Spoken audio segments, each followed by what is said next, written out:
distinguished guests, good afternoon. Today, in this historic moment at UNESCO headquarters conference room, I am profoundly honored to stand here with all of you.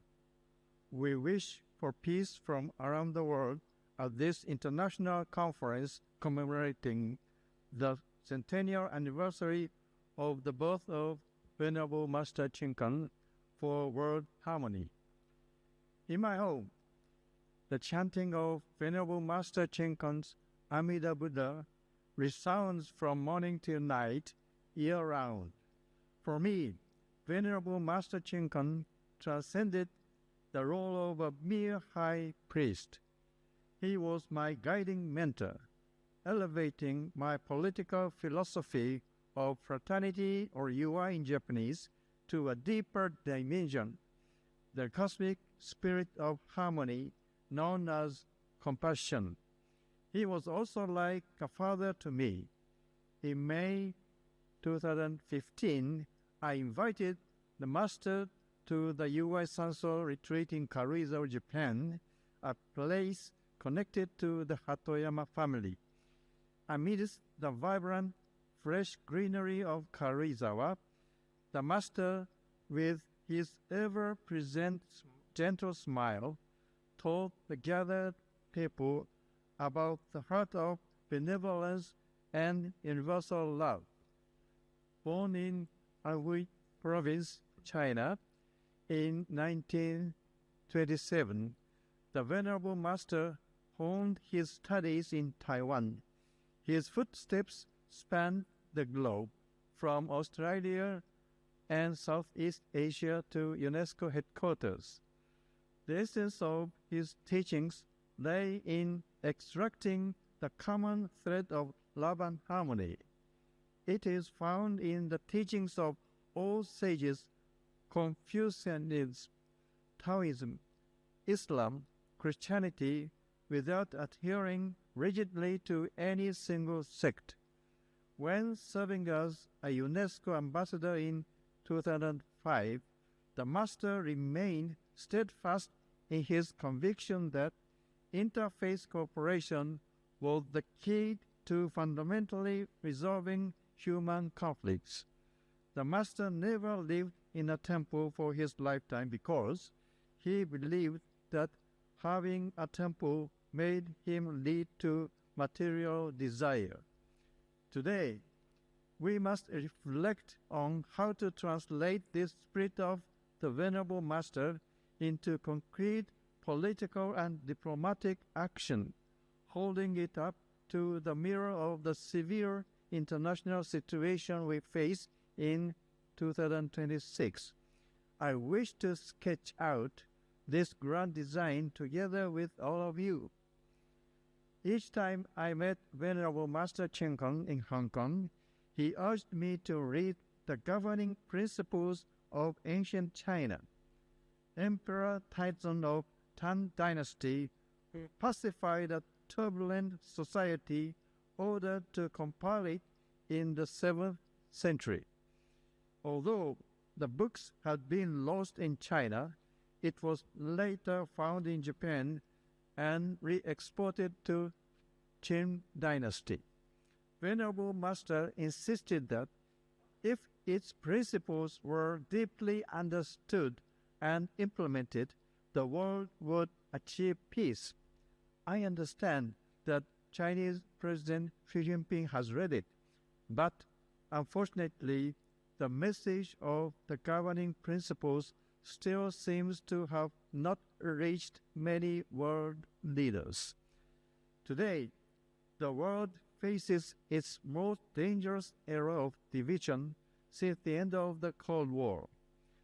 The protracted and tragic Russia-Ukraine war, endless destruction and slaughter in Gaza, and the dark clouds of U.S.-China confrontation looming over East Asia. The chain of confrontation and retaliation that the priest feared most now envelopes the entire planet on an unprecedented scale. Then, On February 28, the United States and Israel launched attacks on Iran, killing leaders including Ayatollah Khamenei and civilians. Neither President Trump nor Prime Minister Netanyahu has ever presented evidence that Iran is developing nuclear weapons. On the contrary, they are seeking to justify war by demanding regime change in another sovereign nation. Trump's phrase, peace through strength, seems to be enveloping the world. Yet Western governments cannot openly criticize it. This is truly deplorable. Amid this geopolitical crisis, it is regrettable that my country has not been able to play an active role for peace. It is partly due to the fact of the decline of Japan as a nation. In 1994, Japan boasted a 17.9% share of global GDP. However, by 2025, it had plummeted to 3.4%, with per capita GDP also falling sharply to 40th place globally. In contrast, China achieved a remarkable leap during the same period, rising from 2% to 17%. Japan's share of UN contribution also declined from 20% to around 6.9%, while China took Japan's place as the second largest contributor, approximately 20%, trailing only the United States. And as you know very well, the Trump administration is now turning its back on the United Nations. Turning to the real economy, the situation for Japan is even more severe. Over these 20 years, Japan's crude steel production, automobile production, and primary energy supply have all declined by more than 20%. Cash wages and household consumption expenditures have also continued to fall, leaving Japan in a state of long-term stagnation, rarely seen globally. This decline in national strength has significantly weakened Japan's diplomatic leverage. What would Venerable Master Chinkan say if he saw Japan today? Master consistently taught attachment to material wealth breeds conflict. True peace arises from knowing contentment and sharing with others. I believe Japan should view the ground subsidence we now face as the birth pangs of redefining our identity. It is necessary for Japan to abandon the arrogance of our former status as an economic powerhouse and instead embrace our role as a member of the world and the pioneer of harmony. Ladies and gentlemen, in the current international landscape, much of the Japanese government and media seeks to frame the world in a binary opposition of democracy versus authoritarianism. Europe may not be an exception. However, I am convinced this is precisely the trap of division. Regarding the Ukraine conflict, many Western nations condemn Russia as the sole villain. Yet, calmly examining the cause and effect as taught by Venerable Master reveals another perspective. In 1990, during German reunification, a tacit promise was made among the leaders of the time that NATO would not expand 1 inch to the east. Yet, the United States reneged on this promise, persistently expanding its military alliance right up to Russia's doorstep. While this does not justify Russia's actions, we must acknowledge the fact that this accumulation of dishonesty became the fuel for this tragic conflict. Even authoritarian states have security concerns and will seek to respond. Actions that disregard the other party's perspective could lead to unexpected consequences. As the only nation to have experienced the nuclear tragedies of Hiroshima and Nagasaki, Japan should have been in a position to mediate an early ceasefire and a neutral peace rather than siding with either camp. As Venerable Master Chinkan taught at UNESCO, building a fortress of peace first requires a dialogue of compassion that listens to the other's fears and security concerns. Regarding a potential crisis in the Taiwan Strait, we must draw the right lessons from the Russia-Ukraine war.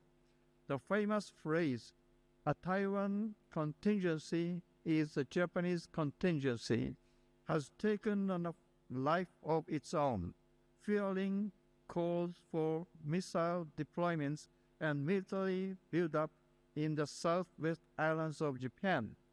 Yet, the true role of politics is to create a situation where the term contingency is never used again.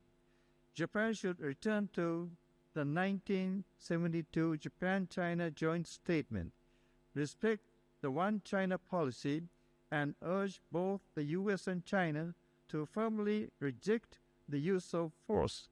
Some may find it appealing to encourage the independence of democratic Taiwan, but its consequences are utterly unacceptable.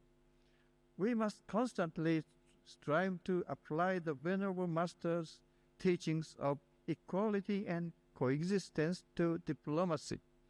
We should root out the seeds of war and transform the arms race into disarmament negotiations. That is the path to elevate the Master's spirit of non-aggression into the reality of politics. Venerable Master Chinkan delivered multiple speeches at UNESCO advocating for world peace through religious education. This perfectly aligns with the UNESCO Constitution's preamble. Since wars begin in the minds of men, it is in the minds of men that the defenses of peace must be constructed. As concrete tools for achieving peace, the Master cited the following three principles. 1. Sincerity, honest diplomacy without pretense. 2. Equality, a spirit that equally respects both large and small nations as well as different values. 3. Compassion, the empathetic ability to perceive others' suffering as one's own. These share the exact same source as the UI of fraternity I advocate. UI is a spirit that respects both one's own freedom and dignity and the freedom and dignity of others. The current turmoil in the global economy, widening disparities, and global boiling, these global challenges can no longer be resolved by a single nation or a single set of values alone. We must stand on the perspective of peace advocated by Venerable Master Chinkan and create a forum for discussion that transcends confrontation. Ladies and gentlemen, here I wish to address a perspective that is indispensable for creating peace, yet has long been excluded from the forefront of international politics, the role of women.